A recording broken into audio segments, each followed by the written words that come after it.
Okay, this will all make sense eventually, but right now I'm just going to read this to you.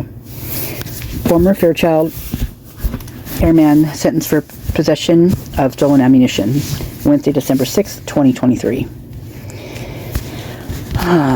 Spokane, Washington, Vanessa R. Waldreff, United States Attorney for the Eastern District of Washington, announced that John his middle name is Isaac, Sanger, 31, of Rigby, Idaho, was sentenced after pleading guilty to possession of stolen ammunition. United States District Judge Thomas O. Rice imposed a sentence of 24 months in prison to be followed by 3 years of supervised release. According to court documents and information provided at sentencing, in August of 2021, the Federal Bureau of Investigation, FBI, and Air Force Office of Special Investigations, OSI, opened an investigation into Sanger. Based on information, Sanger was associated with 2 social media accounts. Awakened Cassidy, she's tied up in the curtains. Awakened Cascadian and Problematic Patriot. Sanger had used these accounts to discuss committing acts of violence to advance a political agenda. In December of 2020, Sanger used the Problematic Patriot account to call for the violent seizures of U.S. Capitol buildings, stating, "They've defrauded our election system and they are getting away with it. This means the system has run its course. People have to die." Now, mind you, I want you to look at this. They were provided at sentencing in August of 2021. Okay?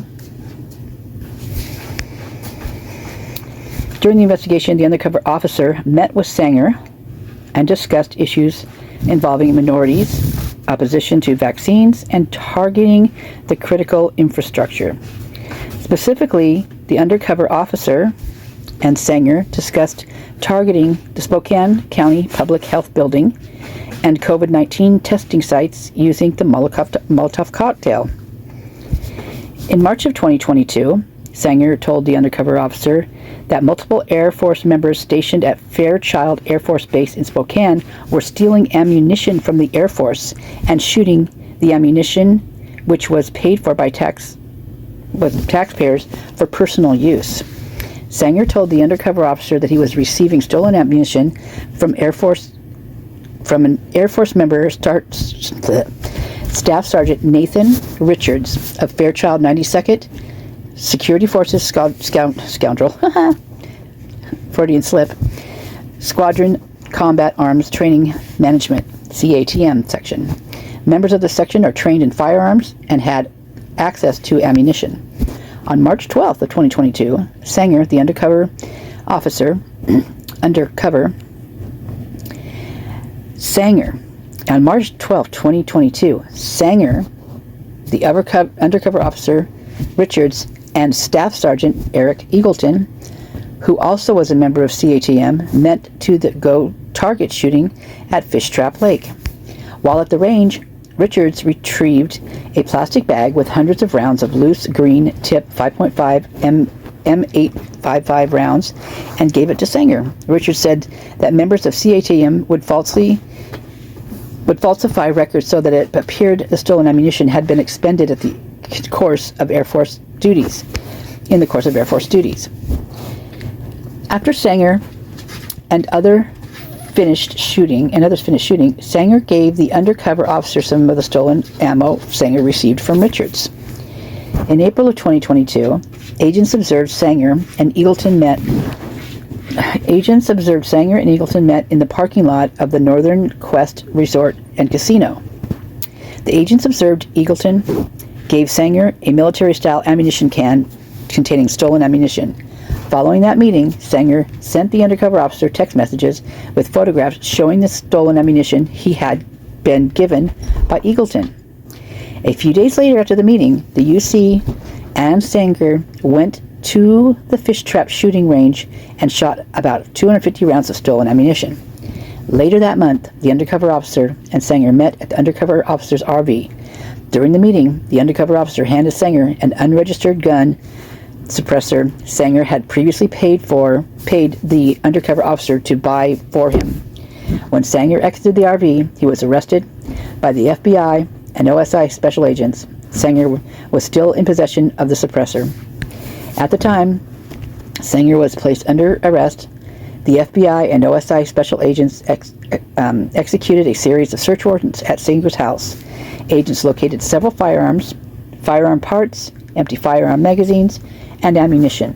They also found numerous patches, stickers, and paraphernalia associated with white supremacy and the neo-nation movement.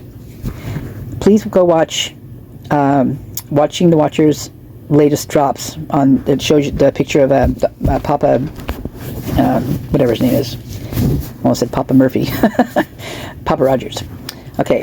Theft from the military is an affront to honorable men and women who dedicate their lives to government and military service in order to keep America safe and strong. I will not tolerate any abuse of trust by those charged to protect our great country, stated U.S. Attorney Waldrop.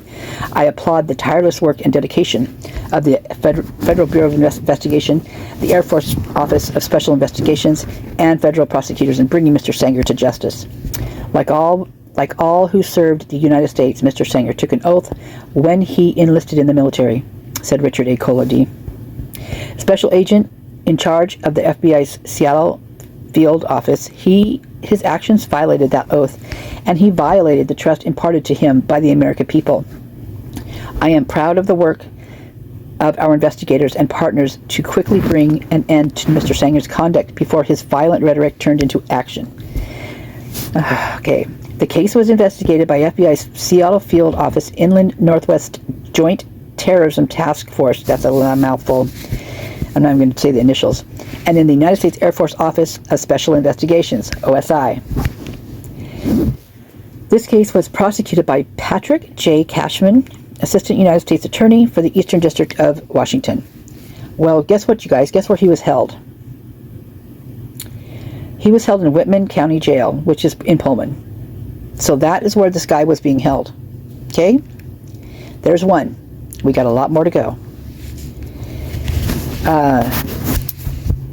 Watching the Watchers, I don't even know what your first name is. You can probably run with some of these and probably kind of connect all the stuff that you've been doing as well. So this will be a good one for you. Okay, on to the next one. There's a lot. You guys, there is a lot. And so what this is telling me, what this makes me feel,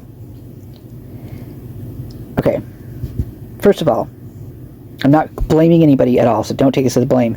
But right behind the house is the house on the hill, correct? This person is in the Air Force.